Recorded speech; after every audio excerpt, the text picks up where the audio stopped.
Hey everyone, it's Kalen, and welcome back to another episode of Kalen's Lens.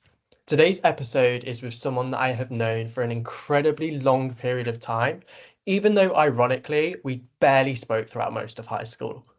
We Yeah, didn't actually connect until I met Yasmin through her cousin, and it was from that moment that everything just clicked. yeah. From laughing our way through English and French lessons to standing side by side on our results day, she's been a part of some of the most important moments in my life. And today's guest is one of the most determined people that I know. She's currently studying at Wilkes Academy and previously trained at Emil Dale. She's played Fantine in Les Mis and has recently performed at Le Tour, a restaurant in our local town of Colville on New Year's Eve. And I must say, even though I couldn't make it to that performance, the videos I have seen, gosh, I am just blown away. Her charisma, her talent, and her voice. Damn. If you've never met her, you're gonna need to meet her because damn, everything is just incredible. But beyond Oh, her performances and achievements, she is someone who is kind, she's grounded, and she is deeply rooted in her values. This episode isn't just about musical theatre, it's about ambition, mental health, family, and relationships, and what it really looks like navigating uni when you care deeply about those things too. So today, making her podcast debut, I'm incredibly excited to be joined by the incredibly talented Yasmin Grace Bond. Yasmin thank you. Grace And Bond, welcome to I'm Kalen's Lens. I'm so glad that you've asked me. As soon as I saw the message, I was like, I'm doing it. I'm doing it. I can't wait. Like, I love podcasts myself as well. And the second I knew you were doing one, I was like, I need to be on it. Like, come on. Dude, I I was, know. yeah, I'm so happy that you're here. And I love that this is your first podcast because, like you've just yeah. said, podcasts are such a big part of your life now and you love listening to them. So, for the audience, if there's any sort of podcast that you're listening to right now, are there any that you'd recommend? Well, okay, my podcast tend to lean towards the like gossipy type of thing. So I really like Girls in the City, which is Anna and her sister Anna was on Love Oh, Island. yeah. So like, yeah, I don't listen to like educational. It's more like, oh, who are they bitching about? Like, it's that type of thing. I know that podcast as well is like one of the most Oh, unexpected Sisters in the City, isn't podcasts it? Yeah, because I they're was called. like, I didn't expect them to do a podcast. Like I didn't Yeah, think that they were the type, but seeing how theirs has exploded is just yeah, like incredible. And then with Not My Bags and Saving Grace, which yeah, I'm predicting as well, they're probably some of the ones that you listen yeah. to. Yeah, they are. I have a But theme. everything pop culture celebrities, that is where it's at. Yeah, that's my type of thing. I mean, because for me personally, because obviously with what I do, you're surrounded by it like literally 24 hours of the day. It's nice to hear from other people that aren't in that area, because I'm aware that like both Carrie Hope Fletcher and Hannah Lauer, they're both really big in musical theatre in the West End, and I know that they both have done podcasts, but I tend to not listen to it because it tends to be about auditions and stuff like that. When I'm trying to Oh, relax, okay. it would be like stressful to be like, they're doing auditions and I'm not. Like, I think it would stress me out more than it would relax me. So I use a Yeah. podcast to like relax and take my serenity down. Like, Just allows you to keep zen and yeah, gives you sort of like something else to do that yeah, isn't just solely putting all your effort, all your eggs into musical theatre 24/7.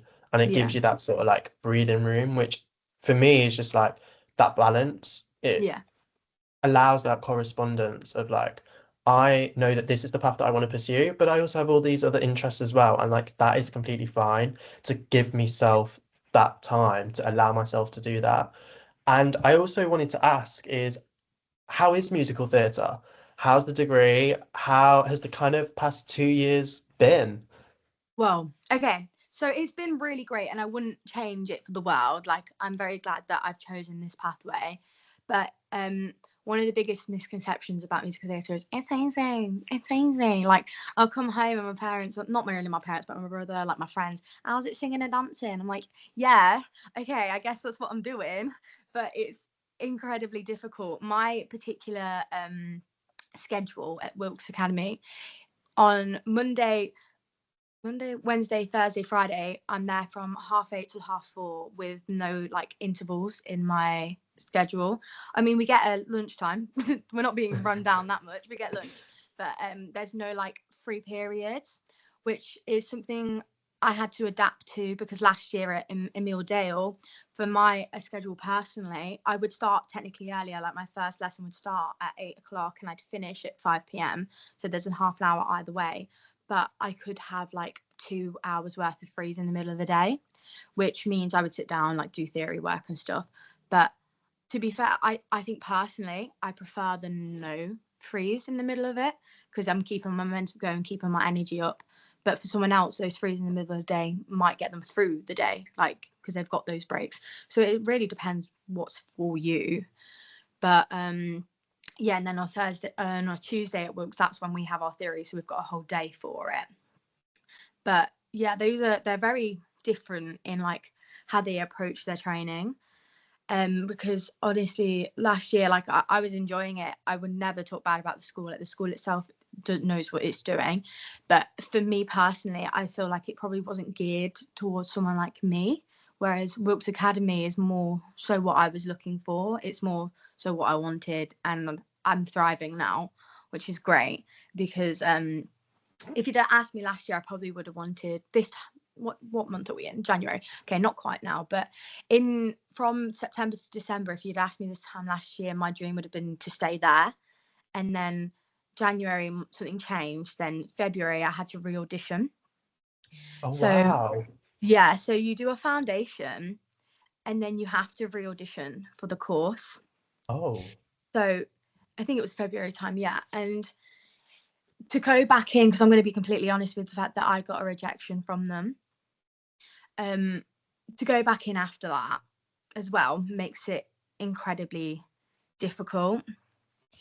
I'm very glad that I did that year because I obviously needed that foundation year to do the degree because everything happens for a reason.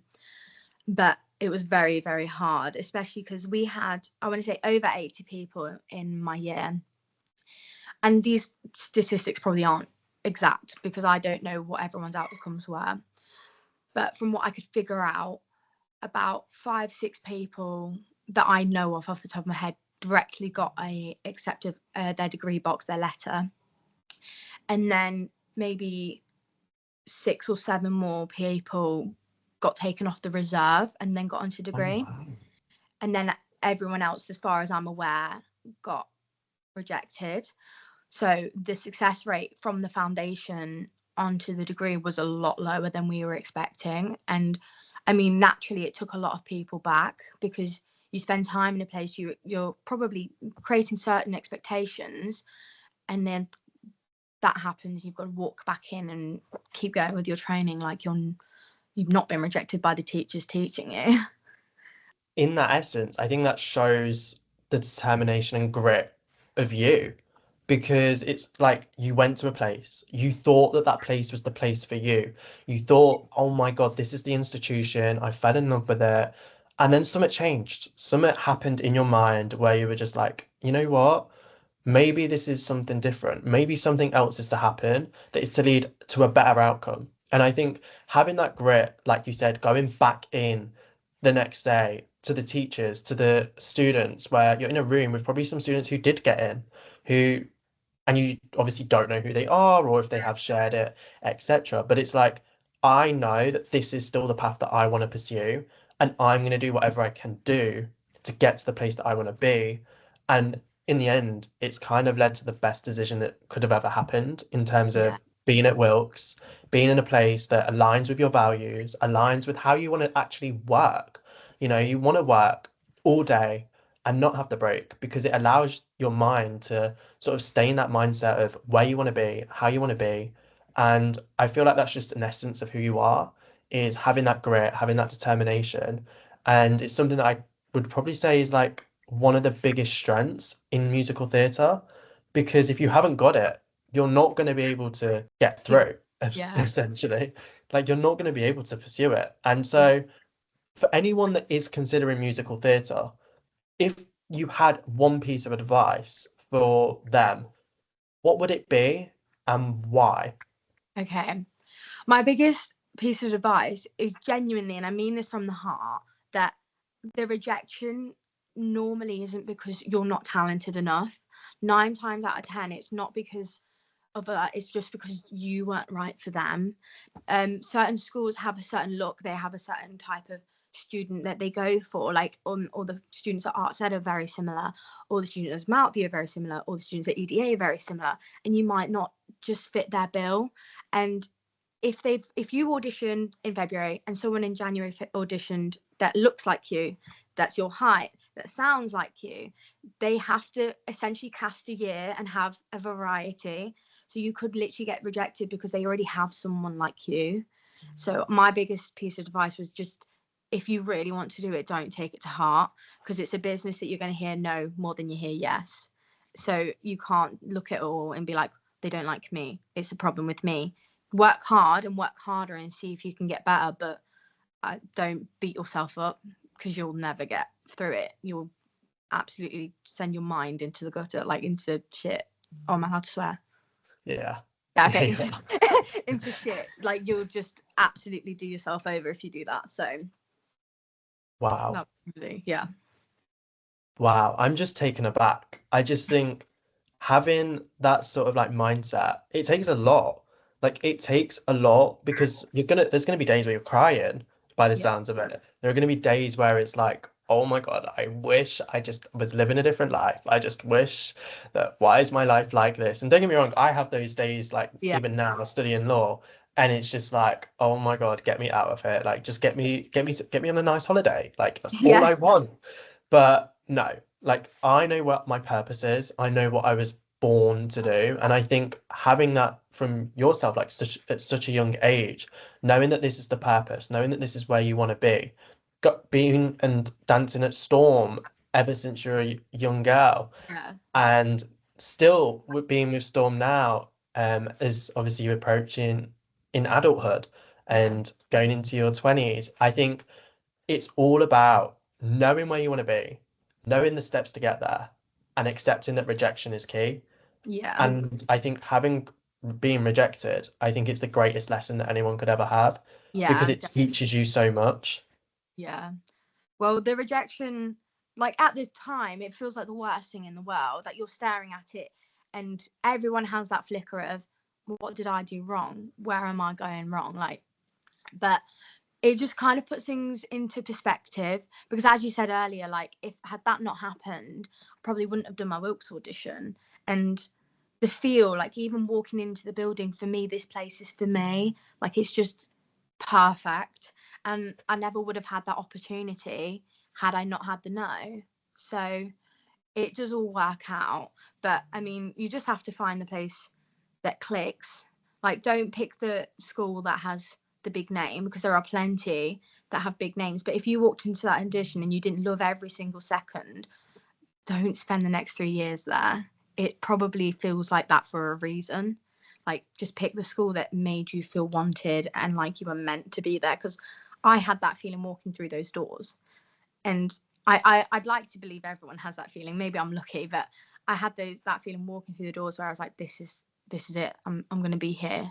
Like I could see myself walking back through, and I think just find that it's the best thing I did. Like you said, it is the best thing you did because you're now at a place that, and I can see your eyes lighting up now, just like at a place that aligns with who you are. Just everything is in alignment. Like you said, like you want to walk there. Like even probably being back home now, you're like, I would like to be there right now, Yeah. dancing, doing my thing. But I also recognize I have all these other things that also take priority in my life. But there's one thing I do want to ask is Yeah.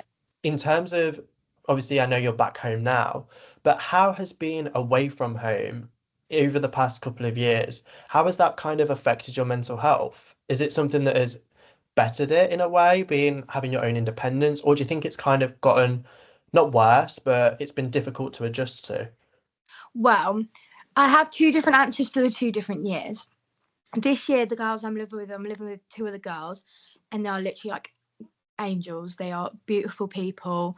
The best thing that we did was we all have different friend groups, so we're not living on top of one another, but then we come home and we talk, and things you'll get done. Like, and this year it has been really nice to live with them. Last year, however, I personally didn't I didn't clash well with the people I was living with. And I won't sit here, like, I'm sure there'll be things I've done that annoyed them. There was things that they did that annoyed me. But as a group of people, we just didn't work very well. It was a very large house as well. It was a house of 6 people, all girls. Oh, wow. So last year I did find it really difficult because I've gone from my house, my home is very close. My actual home, like where I am now, we're very close. And so to walk into an environment where I was probably not that comfortable, I did definitely feel a toll on my mental health. Whereas this year, don't get me wrong, when I'm leaving, I am sad to leave my mum and dad, but it's not because I'm dreading going back to the house. Whereas last year leaving, it was hard to put my foot on the pedal because I didn't want to walk back into that house. But I think it's something hard about accommodation if you're living with other people, because you don't really get to talk, like, you don't get to meet them before you've got the house. And so it's kind of the luck of the draw, because someone else's dream housemate might be my worst nightmare, you know, like it's just really, really hard to fix it all. But this year I feel really lucky with how I've drawn it, because these girls are right for me. Like the way we all work together, it's like a well-oiled machine. And we've had these conversations, and I'm glad to know that they actually feel the same, because I would hate it if I was like, oh my God, I love them. They go, yeah, she doesn't, like, I don't like her. Like, I would hate that. So I have spoken to them, but this year I found it really, really nice. Last year it was difficult, but at the end of the day, you're going to come across people who probably don't like you, and come across people that you don't like. And as a group of people, we didn't mesh well together.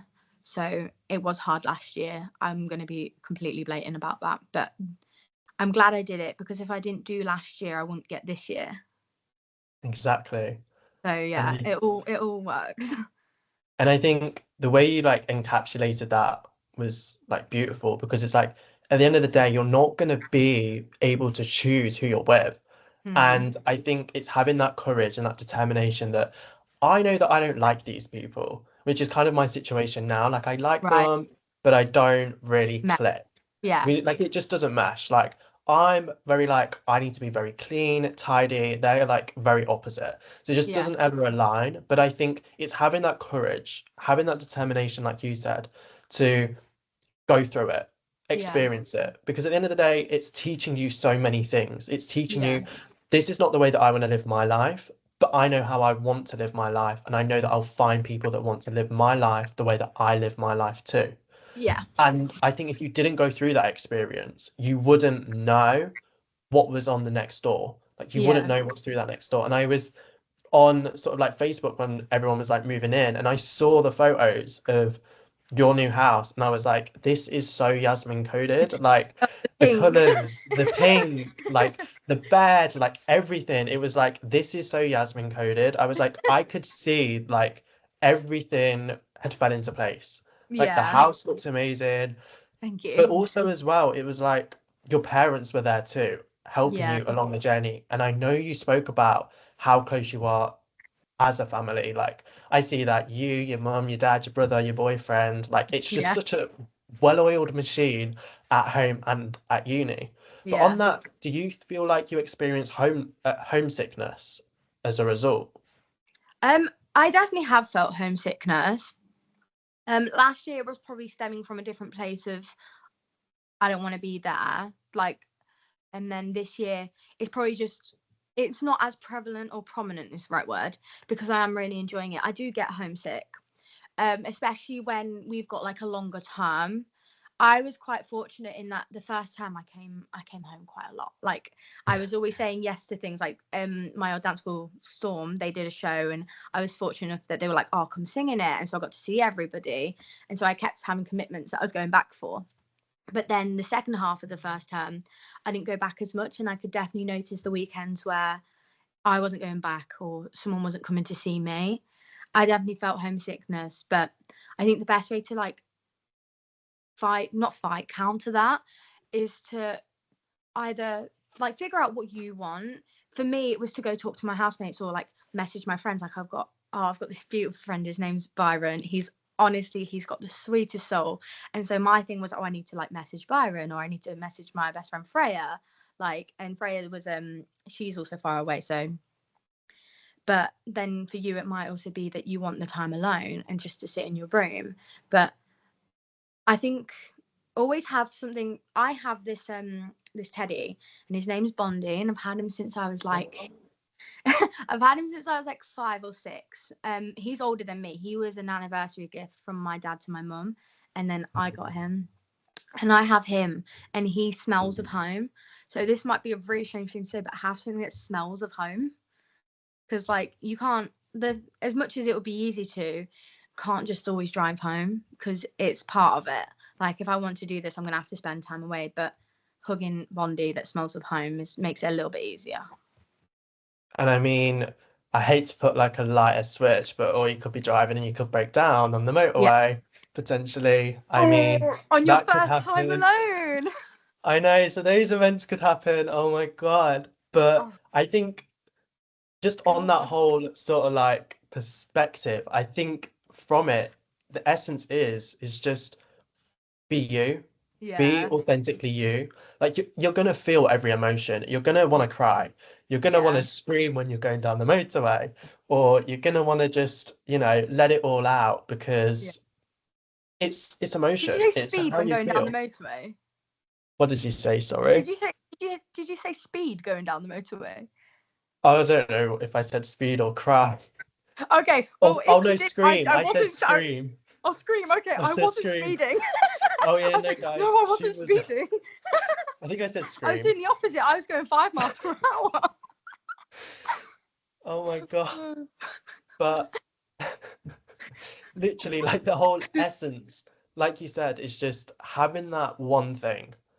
Like, even if it's a stuffed teddy bear, which a lot of people would be like, oh, why is stuffed teddy bear at this age? Blah, blah. But I'm like, no, like that is me. That would Yeah. be like who I am as an individual.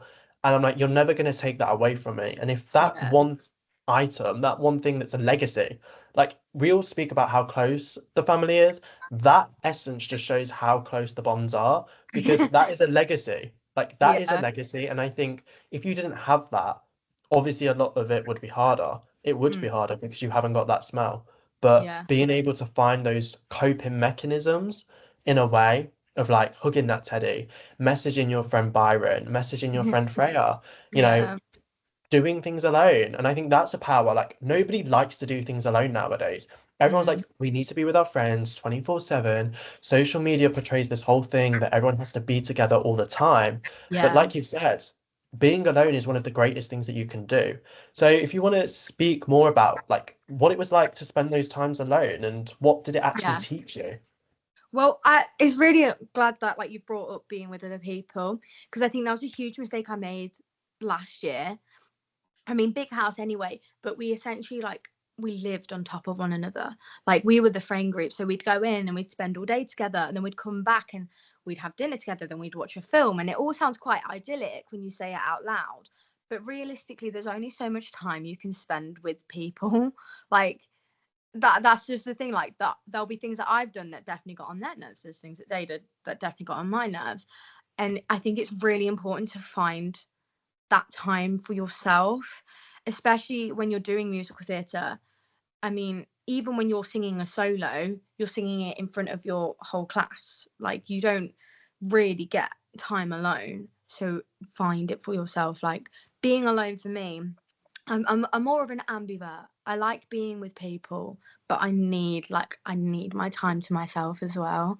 Like I love being scooped up in bed with my fairy lights on, my telly's on. I've got like a cup of sorbet, a mango sorbet, and I'm watching a film. Like just I would always say that alone time is just as important as spending time with people. Like because I think one thing last year was because it was so also new. I was very afraid to be alone.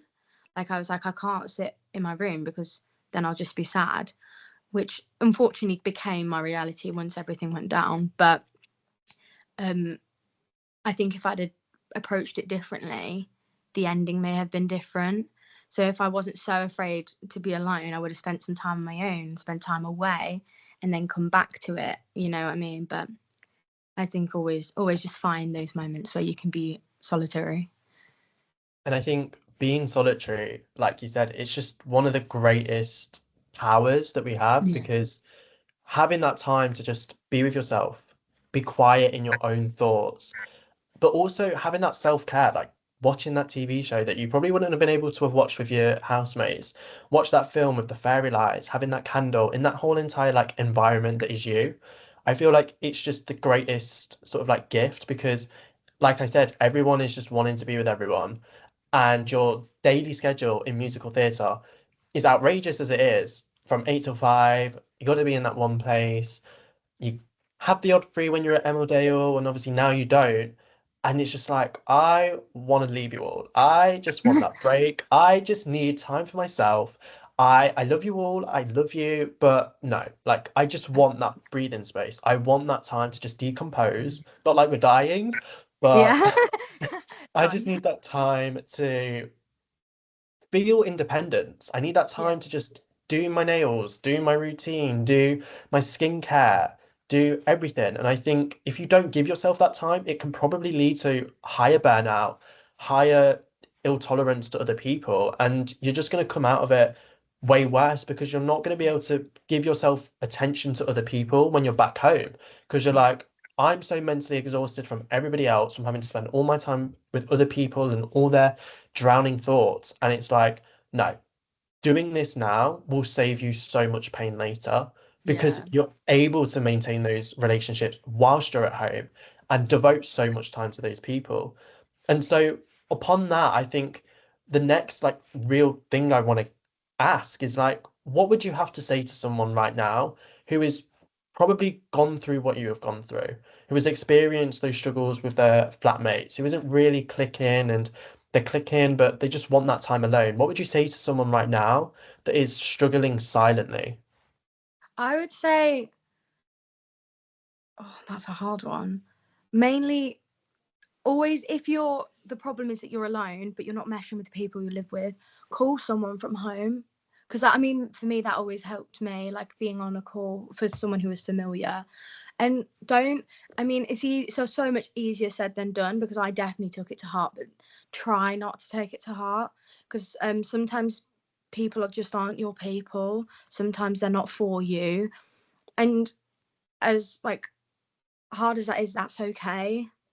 Like, I mean, it's hard feeling like you're like maybe the minority in the house where they're all getting along and it's just you that's not, like, and feeling like that would be really, really tough. But my biggest thing was, if you know that you try and be kind, if you know that you want to be a good person, if you know it's not because you're going in and being really rude, then your people will come. If it's an issue of you're going in and you're being really horrible and rude, and I don't know, that's a different situation. But if you're really kind and you've got a good soul, your people will come. Just let it happen. I'm gonna have to write that one down. I'm gonna have to write that down because like I haven't done that. And Yeah. like I feel like in my position right now, I'm kind of gone through what you've gone through, like I said earlier, on like the flip side. Like at Yeah. the minute, I'm in a flat with 5 guys all together. Oh, yeah. Didn't choose it. I literally said on my form, I want a mixed group. Like Yeah. I want girls, I want guys. I just want a mixed one because that's what I had in my first year and it worked. Like Yeah. I got on really, really well. One of them is like my closest friends right now. And I'm in a position right now where it's like I'm never rude. I'm just very like, why aren't you clean? Sort of thing. Yeah. I'm like, I come in, I'm always the earliest up. Everyone's like, we all know he's gonna be up at whatever time, half 4, five Yeah. o'clock, making his breakfast. Yeah. And it like I go in and then the kitchen's messy and I'm just like, do I have to put a message out? Do I have to like do that? But I Yeah. think at the end of the day, and it's like because I don't click, because I don't want to do the activities, primarily because I don't have the time to do the activities, and I Yeah. want to have that time for myself. I think Yeah. that's one thing, like even now, like hearing that, it's just like ring home because I haven't done that. I don't do that because I'm like, I'll ring you every Sunday, it's fine. But like hearing that, I think is definitely a lesson for everyone because that is just something I'm going to have to do is Yeah. just ring home Yeah. because it's also being grateful for those people at Yeah. home because it allows you to keep in contact. And even if Yeah. it's just like a quick 10-minute phone call, I think that changes everything and it allows you to feel more confident. Yeah, well, the thing is, as much as you're having a hard time, not maybe a hard time, maybe wrong word, but like the people who are away, if you're in an environment that's not for you, as much as you're having a tough time, the people at home, if you're fortunate enough to have amazing parents as we are, they're having a tough time too. Like, I know that every time I had to drive back to that house, it wasn't just tough for me, it was tough for my mum and dad, because they were fully aware that I was going back to a place that I wasn't entirely happy at. And so as much as the call is going to help you, it would mean the world to your parents as well. Like, if they're the people you choose to call, or if you choose to call, like, I'm close to my brother, if I chose to call my brother or my boyfriend, like, I mean, I call him every day, but you know, those those small things, they help you, but they really help them. And you've got to realize that, hopefully, I know some people aren't as fortunate, but hopefully you're not all alone in it. And if you do feel like you are all alone, I'm sure there's someone that wants to talk to you. Like, I don't think there's ever going to be a case where absolutely no one wants to talk to you, because you'll be someone's person, you know? Does Yeah, that make no, that makes 100% Yeah. like so much sense, because it's like what I kind of just like digested from that is just like there is someone out there that loves you. There is someone out there that cares for you. You may not Hmm. see it, you may not realize it. And even if it's not your family, like you don't have a great relationship with your family, there is still someone. There's that one person that you've messaged probably maybe once a month because you're not like the most social person, but like that person still cares. That Yeah. person still wants to have that interaction. And like you said, just messaging, having those conversations, it just feels more comforting. It helps the soul, and it just also like we need social interaction. Like we can't go a full year without no social interaction, Yeah. Nydia, like just being by ourselves. Like we have to have that, and finding Yeah. those elements and those times.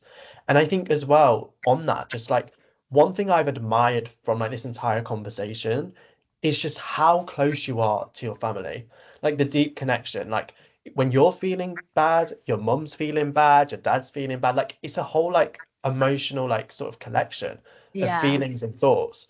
Where do you feel like this deep connection has come from? Do you think it stems from like how your parents have brought you and your brother up, and or is it because of extending even further from like how they were with their grandparents? Well, your grandparents, so to speak. Yeah. I don't know. My whole family is quite close. Like, I'm very lucky in that sense. Like, my grandy and my pompa, which is my grandmother and my granddad, but we call them grandy and pompa. They're always like knitted in. They come around like every other Christmas. If they're not here, they're at my uncle's, and we went to my uncle's this Christmas to see everyone. Like, my granny, my pompa, my mum, my dad. I think it's always, I couldn't pinpoint a thing, because it's all I've ever known. And I'm very lucky that that's all I've ever known. Like, all I've ever known is that if, if I had an issue, my mum and dad were there. Like, my dad used to say this to me, though, because if I'd come home and say, this has happened, he'd go, what did you do? Because he would always say, I'll defend you with my life, but send me with something more than my dick in my hand. He goes, tell me everything. That was essentially the point. Like, they would always be there for me as long as I was completely honest with them. So if I came home and said, well, I got told off for nothing, they'd go, well, it wasn't for nothing, like, surely. And then if I stuck with the fact that it was for nothing, then he'd go in with that. And I never lied about that, because I can't imagine what my dad would have done if I'd gone, yeah, well, it was for nothing. He goes in and defends me, and then finds out that I've done like a whole plethora of things. Like, nah. But I think it's probably just, I've always been honest, and lucky enough to be honest with them. Like, don't get me wrong, if something bad's happened, if I've done something wrong, I think the proportionate discipline was put into place. But it was never like, I was never going to be in more trouble for telling the truth. You know, like, if I Yeah. was lying, I was probably in more trouble than if I just came out and said it. It was always like, your life will just be easier. And I think it created like a layer of trust, because I do think to a certain point, I do agree with strict parents create sneaky kids. Like, if your parents would get more angry at you for saying the truth, or saying what actually happened, then it makes you not want to say it, and it makes you not want to tell them what's happening. Whereas I was really fortunate in that my dad and my mum were always like, just tell us, like, you won't be in more trouble if you just tell me what, I don't know, you did in primary school. Like, because I mean, I've always had like that a really great support system. And so to be fair, I think it's just really been how my family's always been. I don't know what particularly caused it, because Yeah, I've never known any different, which is really great when I say that out loud. Like, that's amazing. and I think if your parents were to hear that right now, I think they would just be so proud. I think they'd just be so Oh, proud to they'll be hear, like, watching this. They'll be watching it on repeat. they'll be so proud to hear the woman that you've become, the person who is basically a picture perfect essence of them, middled into two, you and your brother, like seeing this strong connection. And I remember that one time that we were sort of like, it was like one of the first conversations that we had, and your dad went storming into school because of just some of the like bullying that was happening with a couple of people. And I think having, like you said, and I'm a firm believer in your parents, you're a product of your own environment. You're a product of who you've spent your life with, who you spend your time with. And I think if you didn't have that, it wouldn't have allowed you to have the lessons that you've had today. It wouldn't Yeah, give you the sort of lessons in terms of grit and purpose and encouragement and honesty. Like, I yeah, think honesty in itself, if you haven't got honesty, you haven't got trust, you haven't got yeah, anything really. And I yeah, think knowing that that has been ingrained within you since such a young age, from your grandparents to your parents and throughout all the generations. I think that is a testament to them. That's a testament, but also it's a testament to you guys. It's a testament to you want to be honest, you want to have those conversations. And I think hearing that and understanding that is everything, because for anyone out there that, let's say they haven't got it, it's okay to not have it, but it's yeah, okay to understand and realize that is something that I would like. That is something yeah, that I want. And I don't want to repeat those same mistakes. So I'm going to be better for myself. I'm going yeah, to do those things for me. And I think, yeah, it's great that we have that now. And we are so fortunate to have that. But for yeah. someone that isn't as fortunate, is there anything in particular you would say that would simply define how they could move forward if they're not in that same position? Well, I want to like preface this with, I don't understand the struggle. Like, I'm not going to sit here and pretend that whatever I'm going to say is going to fix everyone's problems, because I'm in a very lucky position that I haven't experienced that. Um, One thing I would like to say is that if anyone is in that position, as corny as it's going to sound, I'd like to also be that support for somebody else. Like, yeah, I think again, it's a whole thing of there will be someone that wants to support you that way. Like, if it's not your family, it can be your friends, and if it's not your friends, it could be teachers. Like, I remember I'm so fond of some of my old teachers, like Miss Granger. Oh my God, I remember Yeah. her. Or rightly now, Miss Poxon, Mrs. Oh Poxon. That's her yes. name now. But she was a teacher that, not just for me, but for my older brother as well. Like, we both think so fondly of her still. Like, there will be someone. So if it's not family, if it's not friends, there may be teachers. There may be, just look in the place that maybe you wouldn't have looked originally. Look for Damn. someone that maybe you didn't look at first. Look at the place that you wouldn't have looked originally. Like that quote, if you're going to take anything away from this podcast, that is the quote. Look at the place that you wouldn't have looked originally. But I'm just thinking now as well, like applying everything that you've just said based on me and my family. Like me and my brother had that same teacher. It was Miss York for Oh us. yeah, yeah, yeah, And it was like she encouraged me, and it was like I was in a position where I was getting fours, and like you guys knew how brutal it was. I was getting fours, but I didn't want to tell you guys at the time because I was yeah, like, yeah, it's fine, whatever. But if yeah, it wasn't for her, I wouldn't have got the 8 and the 7 that I did in yeah. that. And I was like, literally, I was like, if I hadn't had that one person, I wouldn't be in the position that I'm in today. I wouldn't have been able to have studied law at A level because it was a Yeah, requirement. I wouldn't have been able to have done all that. And I think in the same respect for you, it's like if you didn't have Miss Poxon, if you and your brother didn't have Miss Poxon and created that connection, you wouldn't have that person now that you can probably ring up or message and still talk to. And I think it's all about creating those deeper connections that last a lifetime than some meaningless sort of one-time thing in a way. yeah.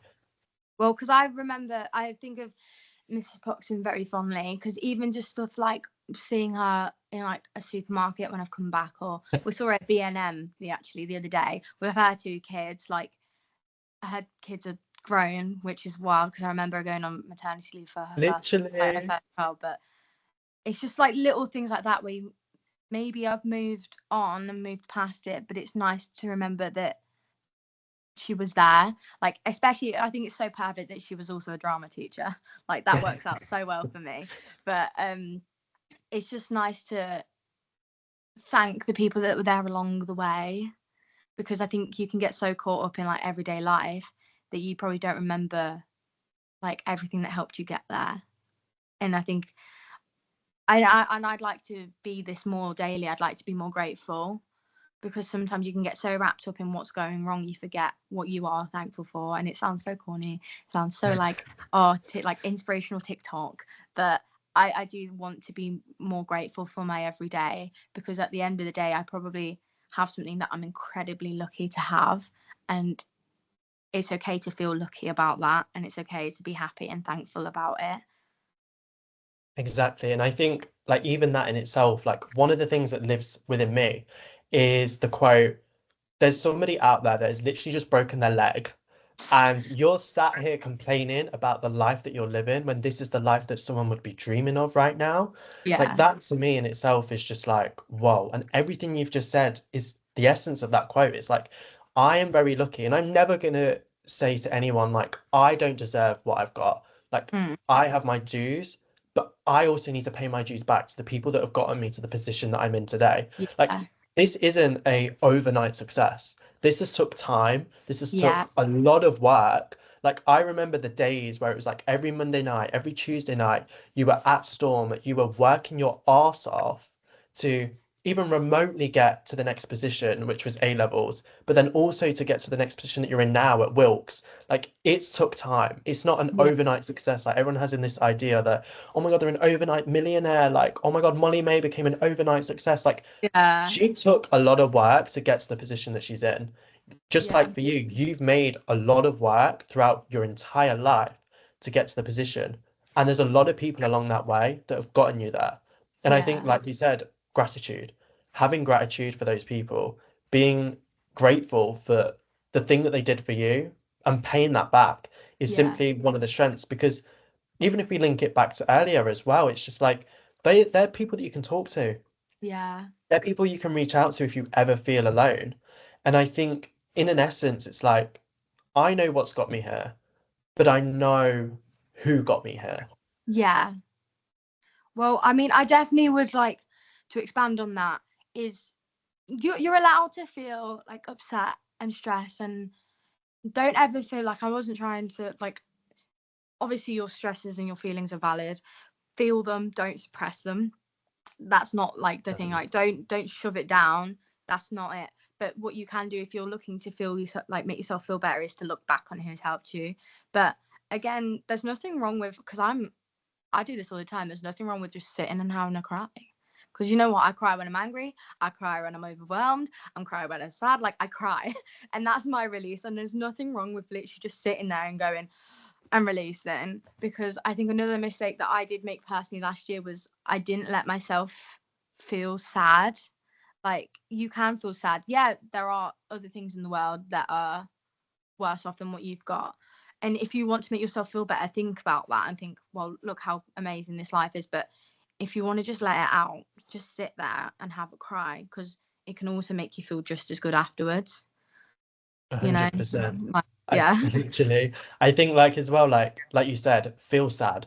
That's yeah, just should just be the end of it. Like yeah. Just feel feel sad. sad, feel everything, like feel every emotion. And like you said, I didn't either do that too. And I think it definitely holds you back because it's like you're not really embracing who you are. Like you're just not, you're hiding that one thing, like all these emotions that have built up over time. And it's like, I don't want to cry. I don't want to let it out. When in reality, that's the worst thing that you could do. And you just got to let it out.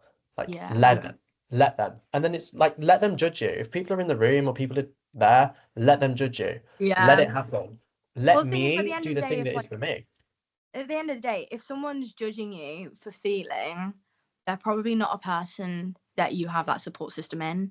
Like, if someone's looking at you and judging you because you feel sad about something, or if you've come and said something to them and they're not the support you want, then instead of thinking there's something wrong with you, there is something, they're not for you, they're not the right person. Like, I will never understand these people that will judge someone for being overwhelmed or being stressed, because at the end of the day, you don't know what's going on with that person, you don't know what's happening behind the scenes. Like, and I couldn't, and I hope I've never been that person where someone feels like, oh, I feel silly for feeling that, because at the end of the day, your feelings are your feelings. Like, whether or not they're proportionate is irrelevant, because I've definitely had a massive like sob over things that probably aren't that big, and then I've been stronger on things that are massive. Like, the proportion of it doesn't matter, it's just the way you're feeling. And if anyone makes you feel like that's silly or irrelevant, they're irrelevant, not you. Exactly. And I think like it all comes back to your circle. It all comes back to the people that are in your life. And I think as well, it's just like knowing that those same people that you can let the emotions out because you've built up that trust over time in your family, like you can give them that phone call, you can talk to them. And if they're not someone that wants to be any sort of compassionate or sympathetic, get rid. Yeah, Essentially just get rid. that's Like the they year are toxic for 2026. you. Yeah, 2026 is surrounding yourself with the right people. 100%. And I think as well, like with that, do you feel that based on like then like not having your parents there all the time, and obviously, yeah, they're there on a phone call, do you ever feel like you're ever guilty in a way about just not being around as much now that you're at uni, in terms of like being able to just be free and have all your Yeah, emotions, or even in like a day-to-day life? but like guilty as if like about my parents being here. Is that the Yeah, question? like so Yeah, like you guys are in Ibstock, they're yeah, living the normal life that they've been living, and now you're 200 miles yeah. away, closer to London than ever. Like, do you ever feel guilty about making that decision to leave your hometown? Definitely last year. Again, it all goes back to last year. I mean, I think things do get easier as time goes on, so I'm going to go back to the very beginning. Last year, there were definitely points where I was like very much aware that. I mean, you'll remember I'm a very loud person. I'm a She's up. dramatic person. Um, and so I do know it made the house quieter when I left, because I've got a big gob. um, and at the time, it definitely made me feel a bit like a little bit of that guilt. But I remember talking to my mum, particularly because I think it affected my mum more than anyone. And she was like, as much as it makes me sad, I would feel worse if you hadn't have gone because of that. She was like, if this is what you want, I would much rather you just went off and did it, because at the end of the day, the right people will want the best for you. And Damn. this year, I'm gonna be like so honest, I didn't have any of that guilt, mainly because I'm really fortunate that my mum and dad, if they wanted to come down, they will just drive and we'll spend a weekend up there, or I'll drive home. Um, Not always the answer, but sometimes it is. And I think they're more comfortable this year because I'm happier, and so the guilt is a lot, like, it's gone. Last year it was also because I know they were more upset about me not being 100% happy, whereas this year don't get me wrong, I know they still miss me and I still miss them, but it's a lot easier because the scenario is different, the situation is different. Damn. The right people will want the best for you. Like, Yeah. you're just drip feeding all these quotes, Oh, all I'm of a these Pinterest like board. inspirational, like, oh my God, TikToks, like just all these inspirational things. I'm like just blown away because at the end of the day, it's just like you said, like, is having that support system around you and not feeling guilty now. Like you said, like you felt guilty at the start, like throughout your first year, because like your situation wasn't the best. But now knowing that you're happier, you're healthier, you're comfortable, you're in a position of betterness, which I don't even think is a word, but we're gonna go No, with it it. can be. It is a word It now. can be, it is. It's artwork. It'll work. So Yeah. in terms of like because of that, I think if you didn't go through that struggle, if your parents didn't see the highs, but also the real lows, it wouldn't have allowed you to feel less guilty in a way. Yeah. It wouldn't have allowed you to be, you know what, I don't feel okay. My parents are recognizing I don't feel okay.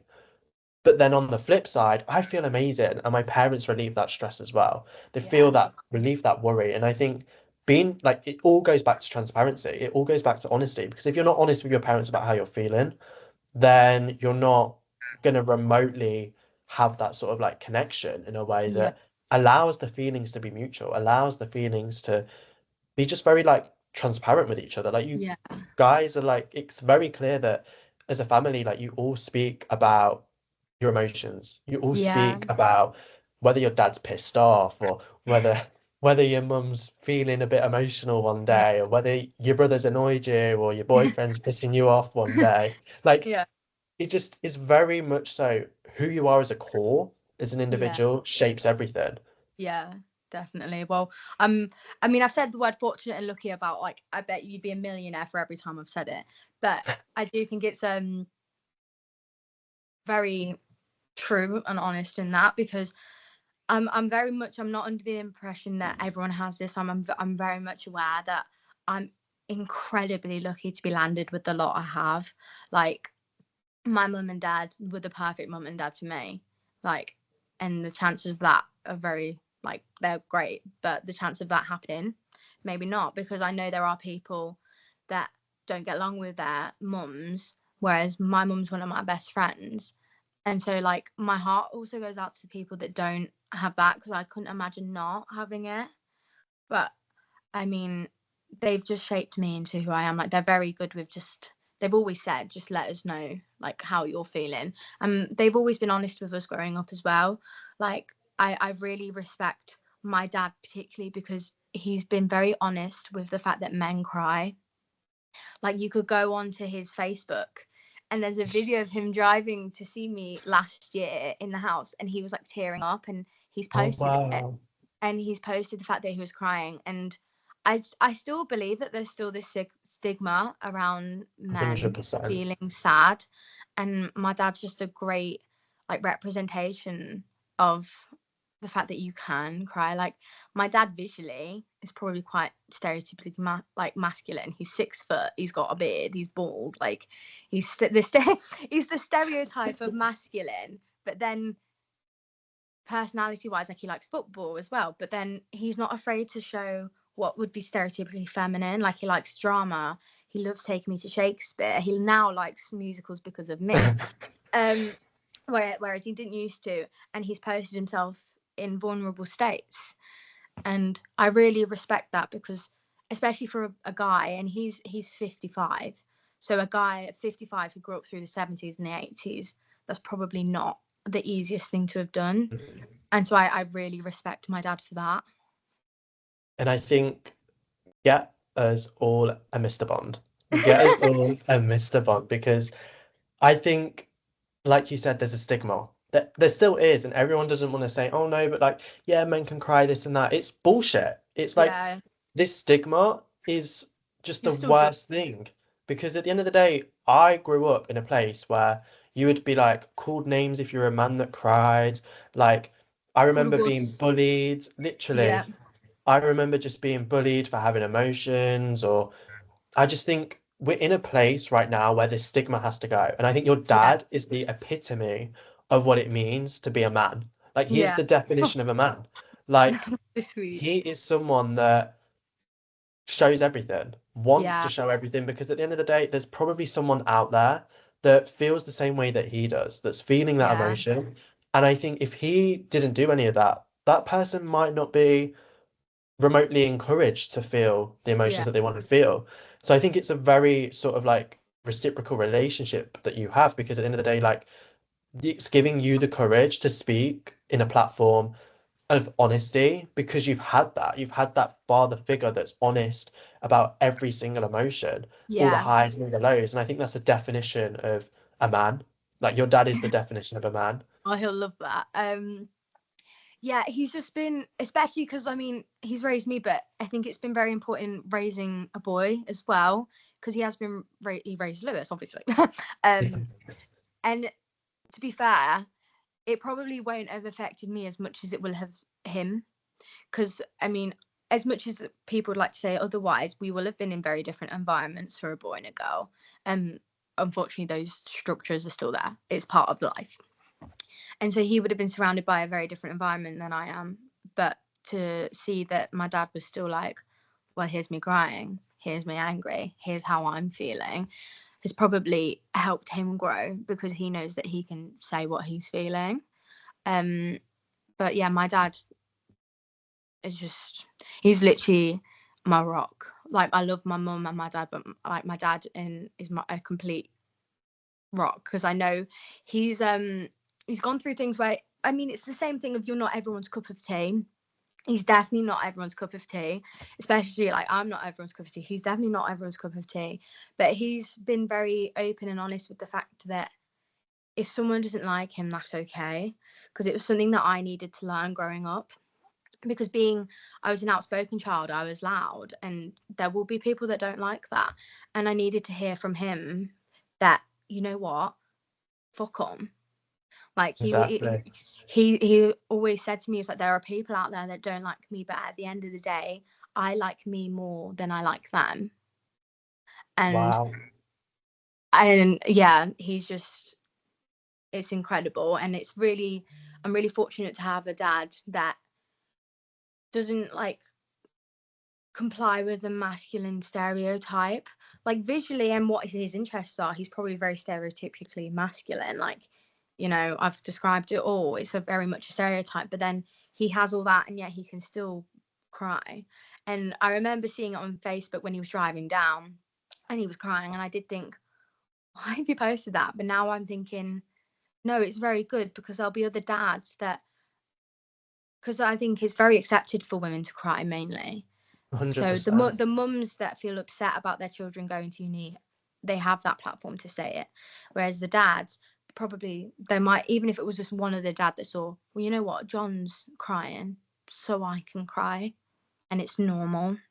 And so at the time, maybe I thought, oh God, why you posted that? But it's actually really good that he did, because it could have made a difference for someone. 100%. And it's probably like one of the bravest things he could have done. Like Yeah, posting it on the for the free world for everyone yeah, to see. And it's just a encouragement and testament to any guy, any boy, any man that's out there, that it's okay to cry. It's yeah. okay to feel the way that you are. You're not going to be everyone's cup of tea, like you said. You're just not. Like, Mm, and that one quote that is like literally ingrained within you of yeah, like, if they don't like me, that's fine. Like, I like me more than I like them.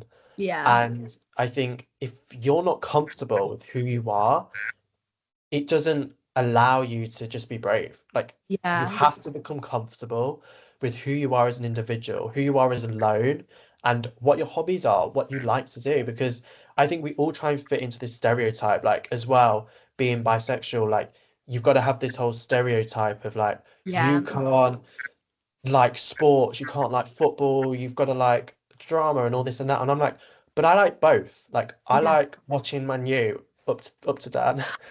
Oh my God, really? Man U? Yeah, like Okay. My dad obviously it's won't be not great thrilled for your about dad, that, no. but no, Forest, Nottingham but Forest. my guy up there will be happy. So he's But Sunderland. like but like having that sort of like I like to do that. I like to watch the F1. Where then I'm also like, I like to go to the West End. I like to go watch a show. Have I done that yet? Absolutely not. But it's gonna happen. It's gonna happen. I'm gonna go to the Yeah, West End at some point. yeah. But it's like Oh, it's being incredible. accepted to not accept the norm, not accept the tradition, not accept the life. And just thinking about that, just I know you just mentioned Dan. I remember the day you specifically told me it was English. It was back in 2022 and it was me and I think I was sat next to I can't remember who I think I was actually sat next to alone, but then Yeah, it was you and Amelia sat on the next table and I was like, yeah, yeah, yeah. we could see a little In the sparkle coming from rose. Yeah, someone's eyes, and I was like, so what's happening? And then that was the day you told me yeah. that you and Dan became a sort of Official. thing, you became official. So what's it kind of been like navigating your journey? Because I'm going to be honest, it's a love journey. Like Yeah, it's a love journey. Like yeah. 3 years, maybe 4 years Four and a now. half. Yeah, 4 years of like love. Like you Yeah, see it all over socials. I saw it when I was with you guys. Like you can see the connection, you can see the everything. Like, I'm just like, if they don't get married, I'm like, it's you can see it in the stars. Like, I can see it in the stars. I'm pretty sure everyone can see it in the stars. Like, maybe not now, but like 10 years time, like once you've gone on all Yeah, the not now. holidays. Too young. Yeah, Let's not put that in the I don't think John will be happy. not now.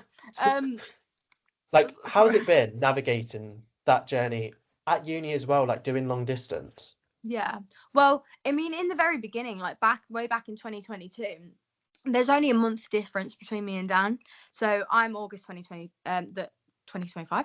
I'm August 25th, and he's September 25th. But that month means that he's the year below. Yeah. Um, and I do remember having a conversation with someone, and I'm not going to say names because you know what, you say things when you're a teenager or a kid, Yeah. and I don't take it to heart. But I remember someone saying, oh, it's weird. He's younger than you. Like, he's a year below. Do you not find that weird? Do you not think it's a bit gross? Like, no. Like, at the end of the day, there was only 1 month between us, whereas I know there was someone in our year, there was 9 months between them, but they were in the same year. Like, it's Exactly.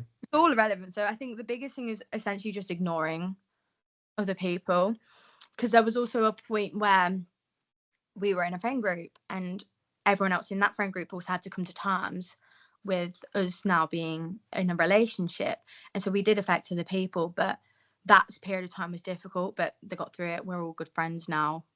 So even back at the beginning, it was navigating that, and then it wasn't smooth sailing. I think one thing that social media like neglects to point out, and I wouldn't post it either, is that there are real lows.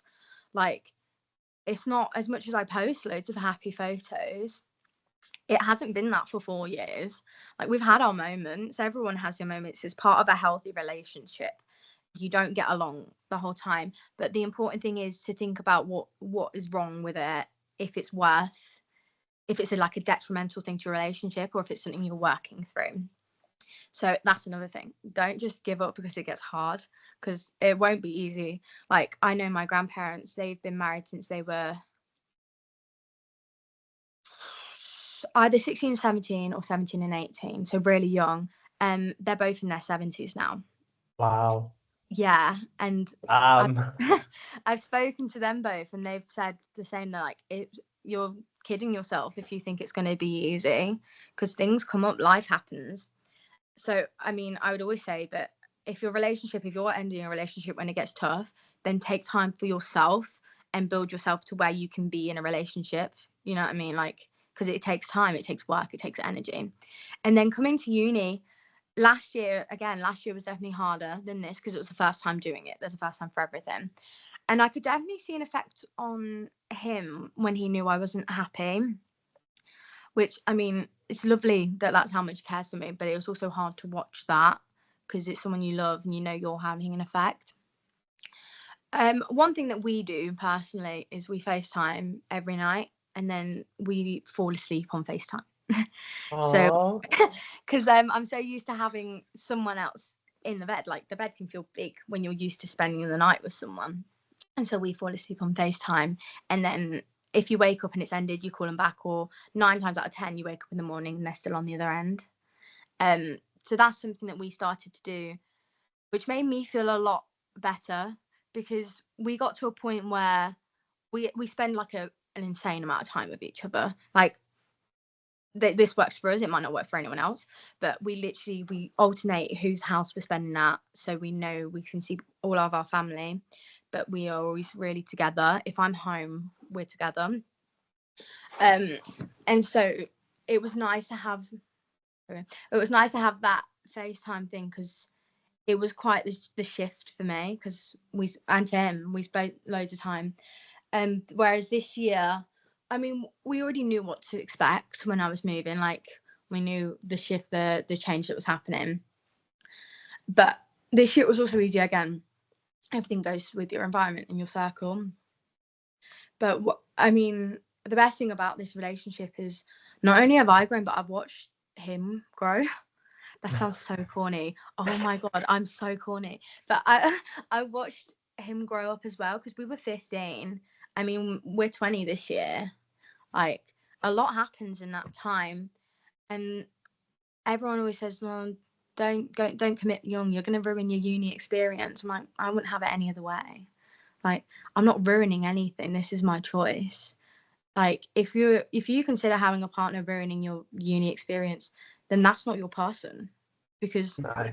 there is nothing I would trade for my relationship, absolutely nothing. And it's just nice having watched him become from like a boy into a man, like it was, and then I've come from a girl into a woman. And there's something so special about going through that change together. I'm so sorry, my mum's at the front door.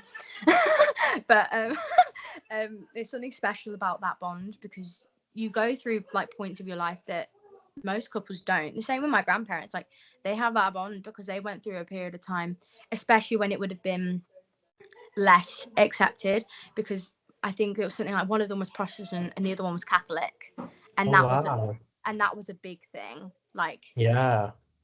and then also I know my parents, without exposing their struggles, but I know they've had their fair share of people telling them that they weren't gonna make it.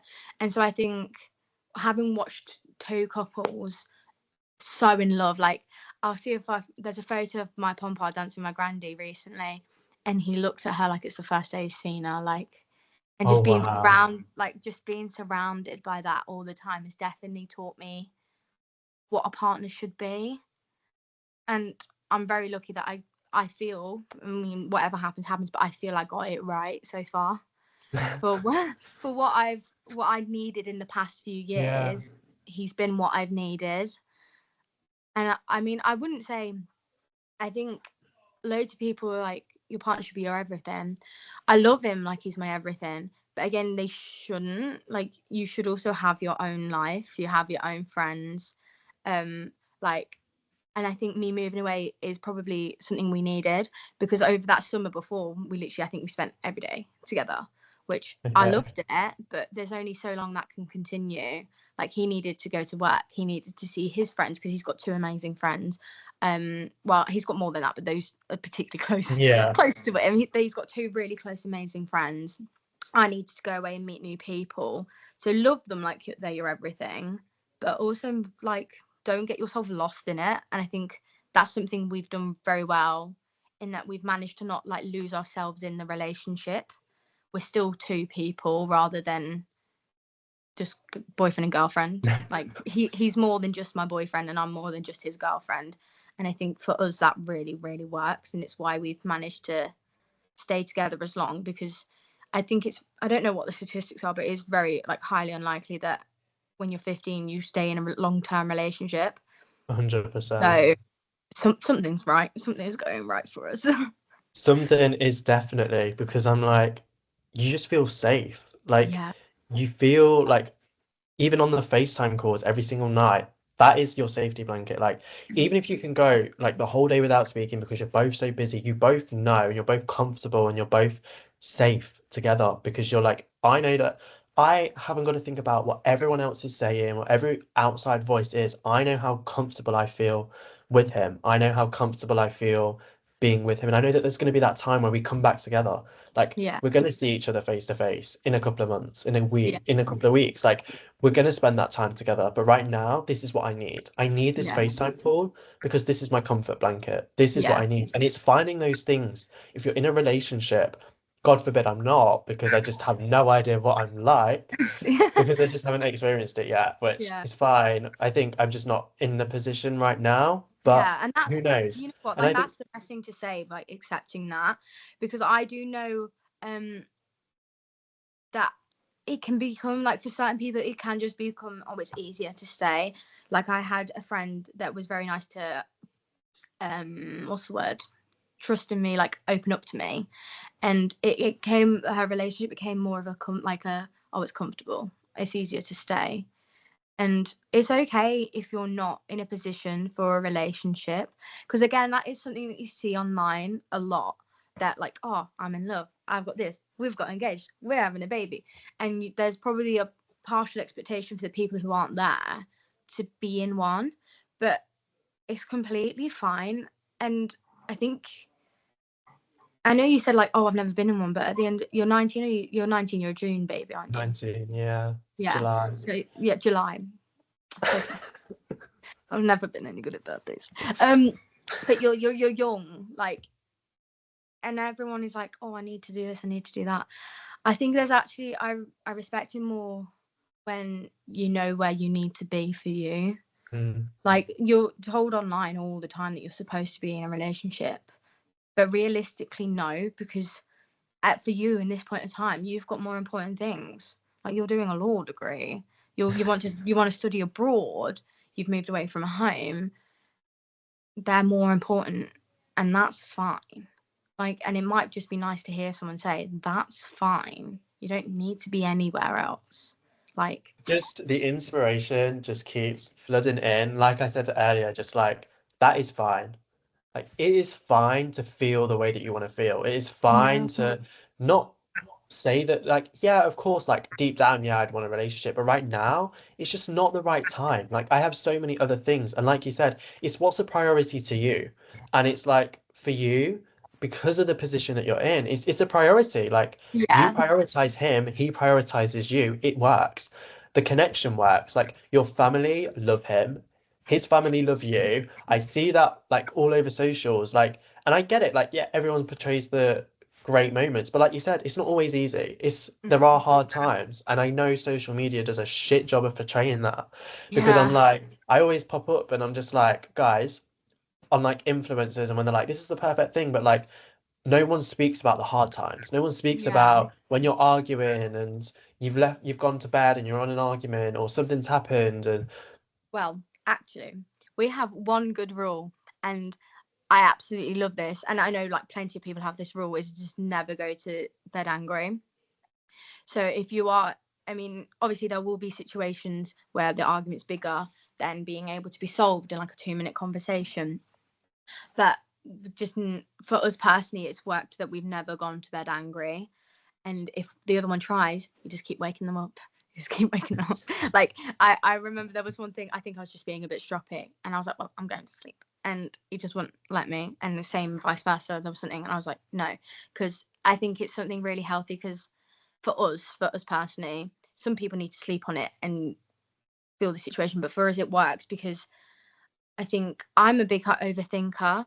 And so I think it's always good for him to want to solve the issue at hand, because if I'm left to my own devices, then I'll probably go into like a spiral. It's something I do.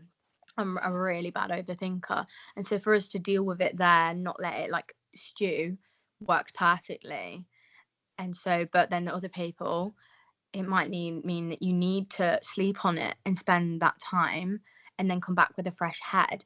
So I think an also thing with a relationship is literally just finding what works for you, and realizing, as you said, that literally everything on social media, yeah, they'll be that happy, like the photos that they're happy, and they'll be that happy, but it's not like that all the time.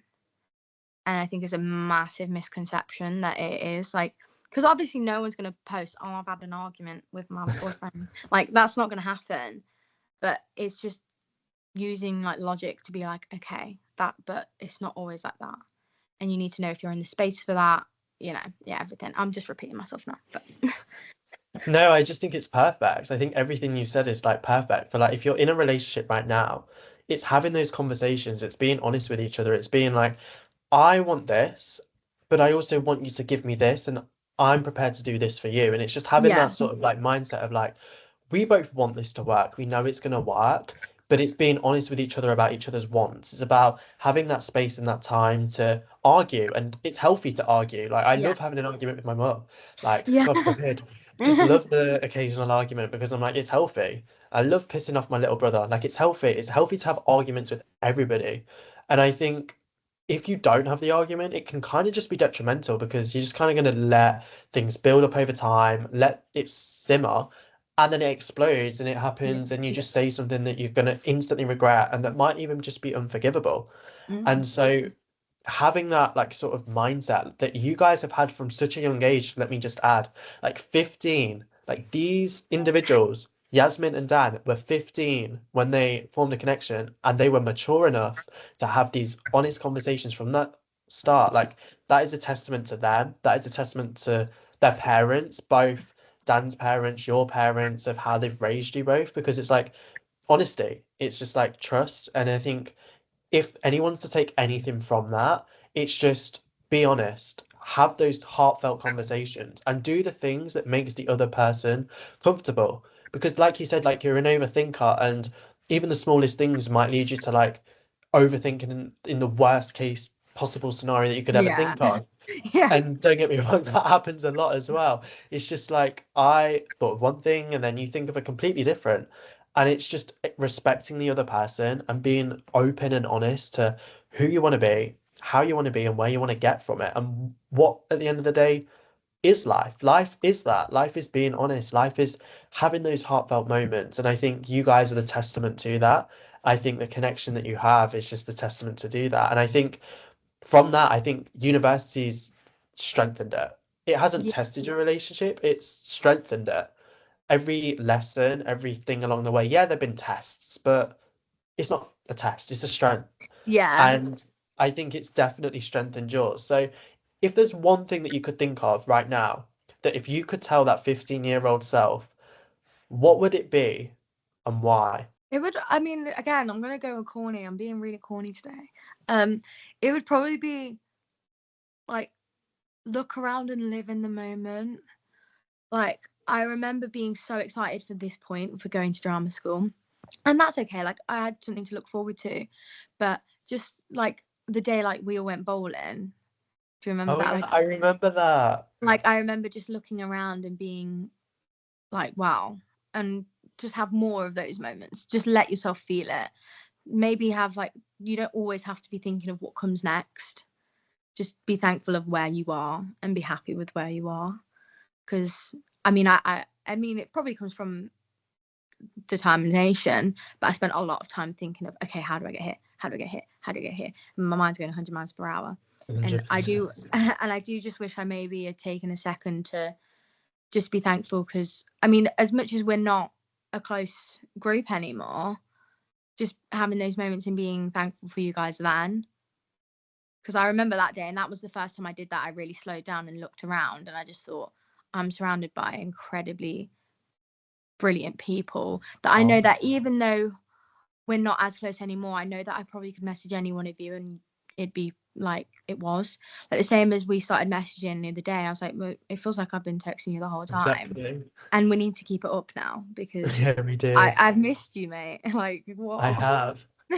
Honestly, like you said, it's just like where you are now is remembering that the version that you are now is the version that little you could have ever dreamed of. Yeah. And that's the like crazy thing is like you're in the position that you 2 years ago never thought would have ever happened. Like there were probably times where you were doubting yourself that am I good enough? Am I strong enough?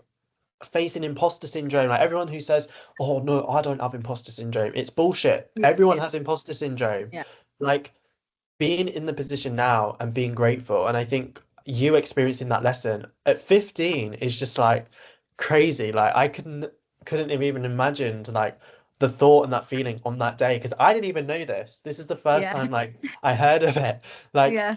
I didn't know that that was what Yasmin was feeling at the time, and so like having that knowledge and having that experience, it's just crazy to feel like the version that I met 15 years ago, not 15 years ago, 15 4 years years ago. ago, the version I met 4 years ago to the version now is Well, someone that how long have we known each other?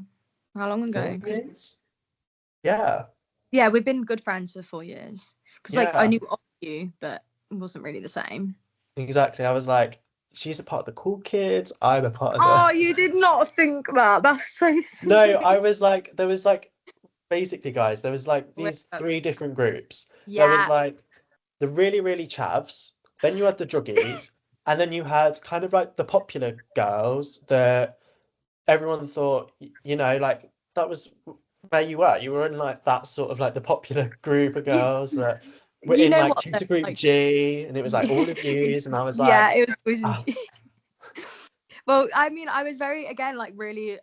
I remember that friend group fondly. I mean, we stayed friends for 5 years. I remember going for my induction day with Jennifer because we went to the same primary school.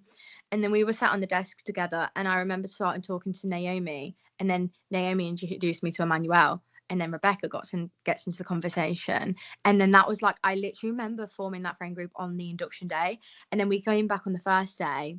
and it was literally like the same people, like we stuck to it, and we stayed friends for 5 years. And I think one thing that we did, like we still had like the occasional party, don't get me wrong, like when you were probably too young to have a party, but we were kind of wholesome. Like I remember we went on like a dog walk with all our dogs. This is when like Oh, Amelia's now into the picture, because Amelia came in halfway through year 7.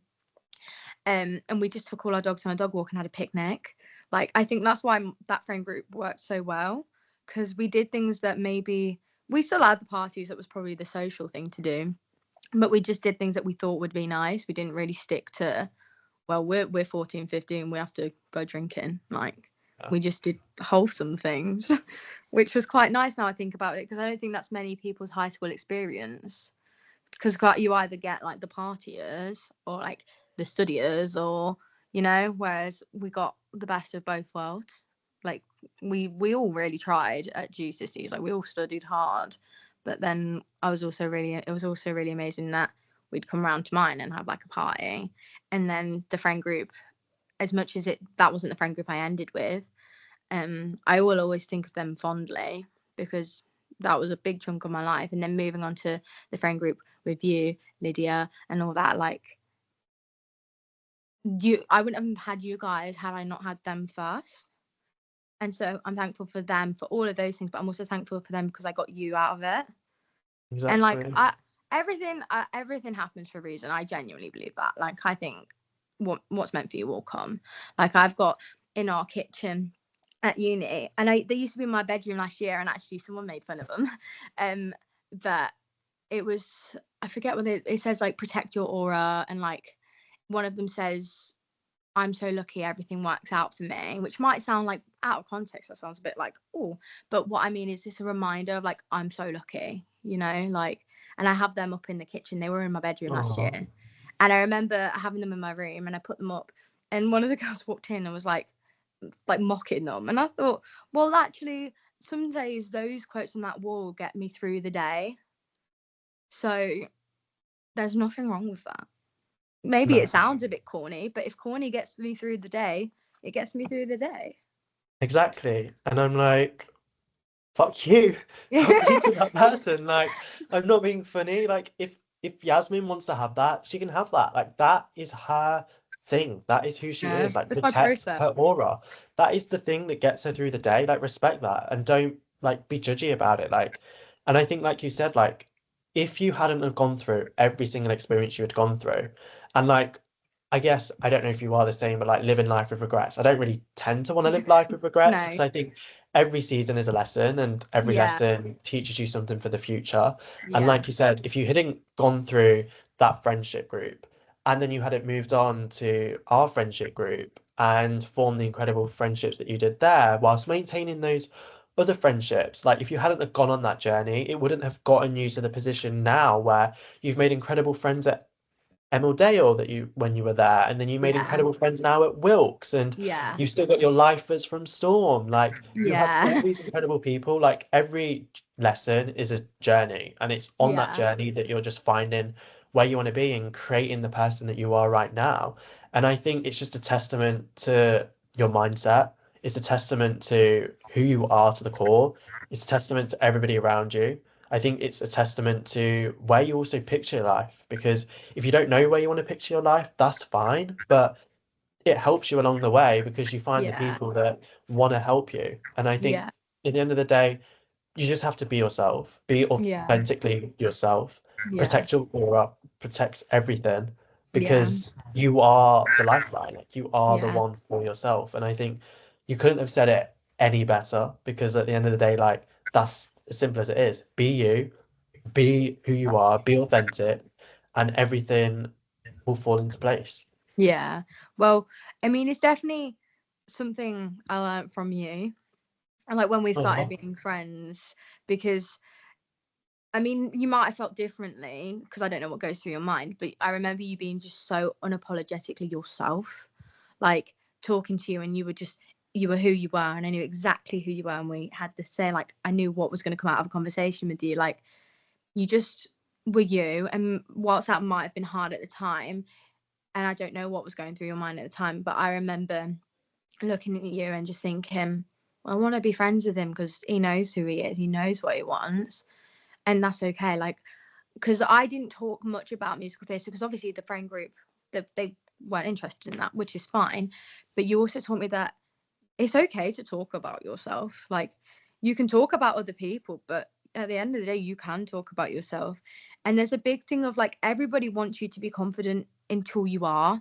And then as soon as you are confident, it's kind of like a game of bashing down. Like, I've seen it on TikTok all the time that if someone's like unsure of themselves or insecure, the comments are all lovely. But if someone posts like, oh yeah, I'm feeling myself, it'll be like a load of nasty comments. So everyone talks a big talk of, I want you to be confident, but then as soon as you are, it's a completely different reaction. But I remember watching you just thinking, whether or not it was a fake it till you make it situation, I remember thinking he's so confident, and you know what, I can talk about what I want. And I think you were one of the first people that like would constantly ask me about shows. Like, I remember I was doing a panto and I sat into English and you were like, oh, how was rehearsals last night and all that. And like, it was just nice to have someone ask about that specific. And Yeah. you always remembered what everyone else had going on as well. So whilst also being able to talk about what you like, you managed to also incorporate what everyone else likes, and you've always been really thoughtful, and it's something I learned from you. So Oh, really, like, no, I had to say that because I'm getting like loads of compliments, and as amazing as it is, you had a big part in it, like thank bigger you. than you probably realize. Yeah, no, like I think that group, like our group at the end, like me, you, Amelia, Jen, Lydia, like that was the first time I would confidently say during my entire high school experience that I could be honestly and 100% myself. Because I was in a friendship group with a load of boys who thought they were the thing, who thought they were the greatest thing since sliced bread. Let's just be real. But they just weren't my people. Like, I didn't Yeah, have great friendships. I was bullied by a lot of them. A lot of racism was happening, and I was made to feel the bad guy in the situation. Just a lot went down. And I obviously wasn't very close with them in the grand scheme of it when I look back, and it was like a very lonely period yeah, throughout the entirety of high school when I look back. And I think hadn't I had met you guys, I don't know how it would have ended, but like you said, like it taught me so much. It taught me that I can be this weird ass quirky version of myself that loves to dance, loves to be just weird in my yeah, own right, that I'm just like, what, where has this Kalen been since he was a little yeah, kid? And that was like the first time. And I always, when I speak to Amelia, like, I always say that like that brought the kid version of me out. And yeah, I think it's finding those people that did. And God forbid it took 5 years to find the people. yeah, But I'm so glad that I ended it with you yeah, guys. yeah, And I think even in that self, it's just like being yourself is the superpower. Being who you are is the superpower. Like you said, like being who I am wouldn't have gotten me to where I am now. And every season is a lesson. And knowing that I am where I am because of you guys is like the biggest thing for me, because like I know that I wouldn't be in the position I am today if it wasn't for that friendship group. Like that's a fact for me. Like yeah, I know I wouldn't have been happy if it wasn't for that friendship group, because that friendship group kind of saved me in a way.